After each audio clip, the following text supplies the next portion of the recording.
Hello and welcome to Huddersfield. We're here for a very special meeting today with wonderful cloth merchants who you'll really enjoy. So, follow me around. 1896, fantastic company for all of their career, I guess. Anyway, come on in. Let's see how we get on.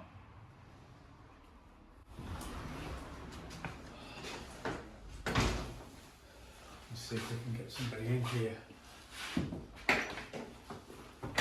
Hello, sir. Tom, how are you? Very nice to meet you. Welcome to the Towers. Everybody, Mr. Rob Charnock, the governor. Hello, Dugdale. the governor. I doubt it very You've been much. Thomas, I've been promoted. trying over years to get up with you. Give us a quick tour around. Yes, and, come on. Follow us right, through. follow us in. Tillings, haberdashery. Nice ceiling. Nice ceiling. Beautiful in the oak panel. One of my first ever jobs, that cleaning that. That's why I know notes about cloth, because I had to clean that. Ruined my hands. My little bolt hole. It's my little. That's where some of the greatest ideas have never come to me in there.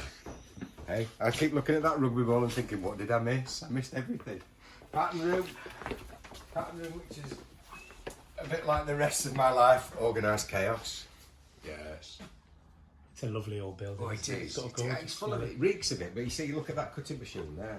That was. That's too complicated. Oh, that's been in since 1896. Is that? Yeah. No, it's too complicated. You have to watch your fingers on that. Too. You have to watch your fingers. Especially if you had a drink the night before. Is that the red name file kept in there? With a big R on it. Aye, it will be. It will be. And packing in dispatch department with one of our young executives. Young executives looking very smart. Trying Nice, look at this technology here. He turned up today. He's having a shave tomorrow. Right, how do you want to cruise to the top floor? In the lift? We'll call this fella down. Yes, it's called a lift. Oh, it still works. Yeah, we're up on the maintenance with this. It gets maintained every once a millennium. Yes. Still pulled by hand, like everything in this building. Careful, you must edit that. I'm going to get away with that one. Right, we'll see us on the top. Yes, take your time. So, here we are. It's a while since you've been in the Towers, but nothing's changed at all, really. The last time I came here was Cloth's about got better. 35 years ago. Was it really? Aye, it's quite some time, is that? And Paul, come in. You've got to cut cloth. Come in. You don't need to be on the film. Come on. Don't be nervous. No, please. You're not going to be on the film. Don't worry. That's our chairman, by the way. So what have we got here then? I mean, I can tell what they are when I'm looking at them. But Yeah. just give the listeners a little bit Super more background. 20s and cashmere. My favourite at the moment is the merchant fleece. This is the one that takes forever to make. That we store in the cold storage downstairs, and then we bring it in before it comes into the main warehouse. Yeah, it's got a It gorgeous gets a lot of colour, conditions. Connoisseur's cloth is that, Yeah. Tom. And a lot, you guys recognise that when you're actually making it. Yeah. You were mentioning earlier about the halcyon days of cloth merchants like Yeah. H. Lesser, where you put the cloth on the table and it'll just settle naturally. That's what that That's the cloth same is. case. Yeah, it's going to those same. Well, you can tell. I mean, it's nice.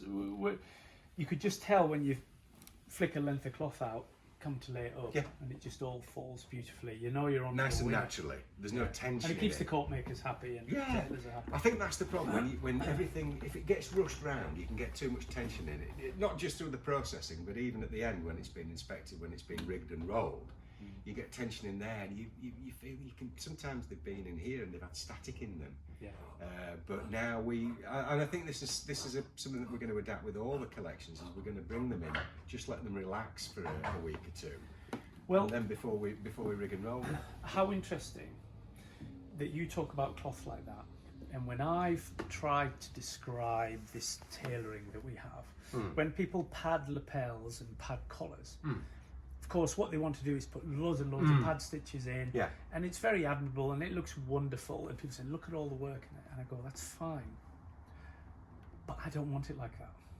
I want more room and I want it softer, because the more you stitch, the more you're going to bind up." Now, I mean, I know it's lovely, but we don't actually need it. So that it's trying to relax everything. And it's interesting that you're doing the same with It cloth. is. If you get too much tension in cloth, it won't behave. You know, we've got like where we put the cloth in storage down in the basement. It's you've been down, you've seen it's damp. We have the windows open so air does get through, but it's putting cloth back into its where, you know, sheep, you know, they don't live in a city. It's putting that natural state back into it, allowing it to relax. And we, you know, I've been guilty of it, that sometimes we've made cloth far too quickly.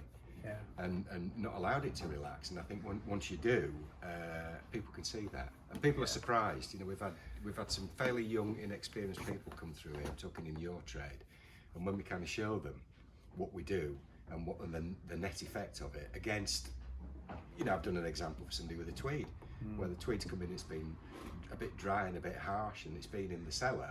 Been in the basement for 2 or 3 weeks, and you can feel it. It's just starting. It's like to laying ease down. back It's like a little laying bit. down wine, isn't it? It is. It is. That's an analogy that I was trying to steer clear of, but it's true.